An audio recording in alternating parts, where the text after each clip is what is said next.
Tabaruk atau mencari keberkahan adalah praktek yang banyak dilakukan oleh kaum muslimin. Sebagian orang meyakini bahwa tabaruk merupakan bagian dari ajaran Islam yang dianjurkan.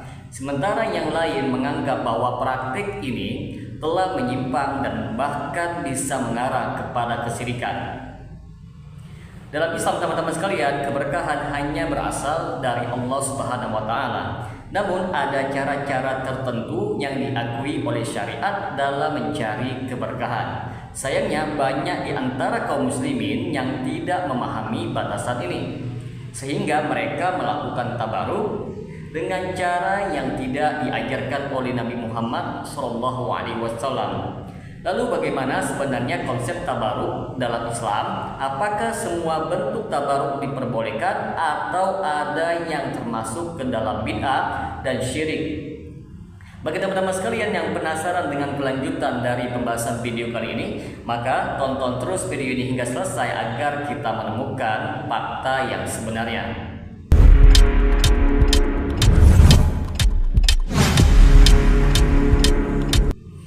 Assalamualaikum warahmatullahi wabarakatuh. Jumpa lagi dengan saya Rio Mulyadi di channel Manhaj Dakwah.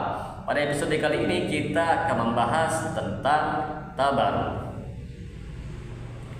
Secara bahasa, tabaruk berasal dari kata barakah yang berarti kebaikan yang terus bertambah.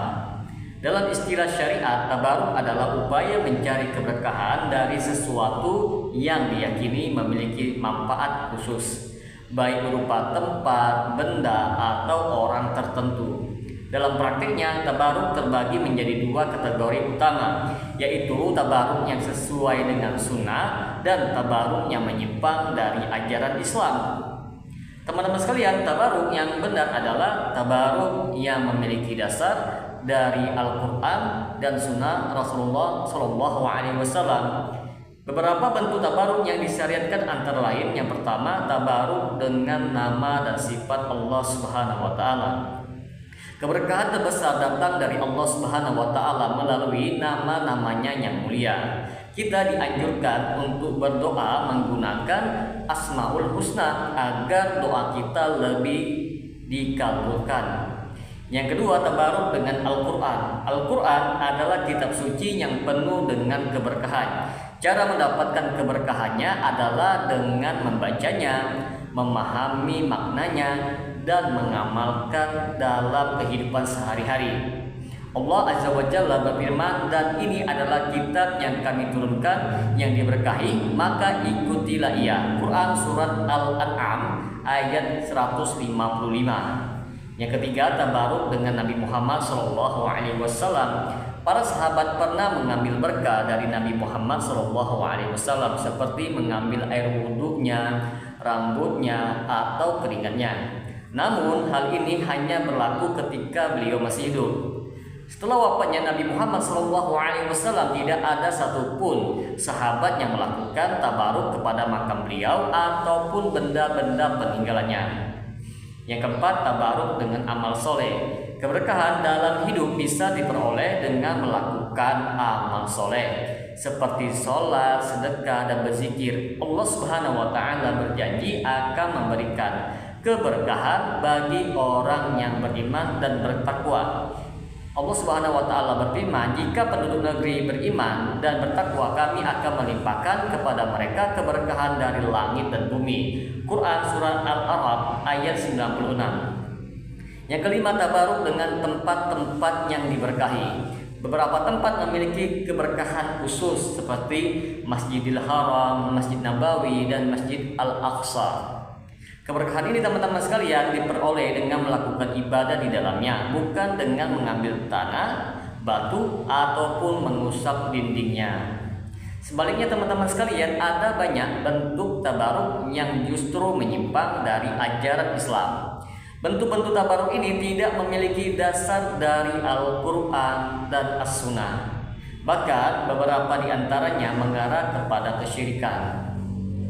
Yang pertama, tabaruk dengan benda-benda yang tidak memiliki dalil. Sebagian orang percaya bahwa benda-benda tertentu memiliki keberkahan khusus, seperti kain penutup makam, air dari sumber tertentu ataupun batu dari makam wali. Padahal tidak ada dalil yang menunjukkan bahwa benda-benda ini bisa mendatangkan keberkahan. Yang kedua, tabaruk dengan makam wali dan orang soleh. Banyak orang yang mendatangi makam wali dan berusaha mendapatkan keberkahan dengan mengusap, misalnya berdoa di sisinya atau mengambil tanah dari kuburnya. Ini adalah praktek yang tidak pernah diajarkan oleh Nabi Muhammad SAW. Rasulullah bahkan memperingatkan agar umat Islam tidak menjadikan makam sebagai tempat beribadah. Janganlah kalian menjadikan kuburanku sebagai tempat perayaan. Hadis riwayat Abu Dawud. Yang ketiga, tabaruk dengan pohon, batu atau tempat-tempat tertentu. Sebagian orang percaya bahwa pohon ataupun batu tertentu memiliki keberkahan, sehingga mereka mengusapnya atau menggantungkan sesuatu padanya. Padahal dalam hadis disebutkan bahwa ketika para sahabat meminta kepada Nabi Muhammad SAW untuk dibuatkan pohon, yaitu Zatu Anwar, seperti yang dimiliki oleh kaum musyrikin, Nabi Muhammad SAW dengan tegas melarangnya dan menyemakannya dengan kesirikan. Yang keempat, teman-teman sekalian, tabaruk yang mengarah kepada syirik. Ketika seseorang meyakini bahwa suatu benda, tempat, atau orang memiliki kekuatan gaib untuk memberikan manfaat ataupun menolak bahaya tanpa izin Allah, maka ini sudah masuk ke dalam kesyirikan. Allah Subhanahu wa taala berfirman, "Katakanlah, tidak ada yang dapat menimpa kami kecuali apa yang telah ditetapkan oleh Allah Subhanahu wa taala." Quran surat At-Taubah ayat ke-51. Dalam Al-Quran, Allah Subhanahu wa taala berulang kali memperingatkan agar umat Islam tidak menggantungkan harapan kepada sesuatu selainnya.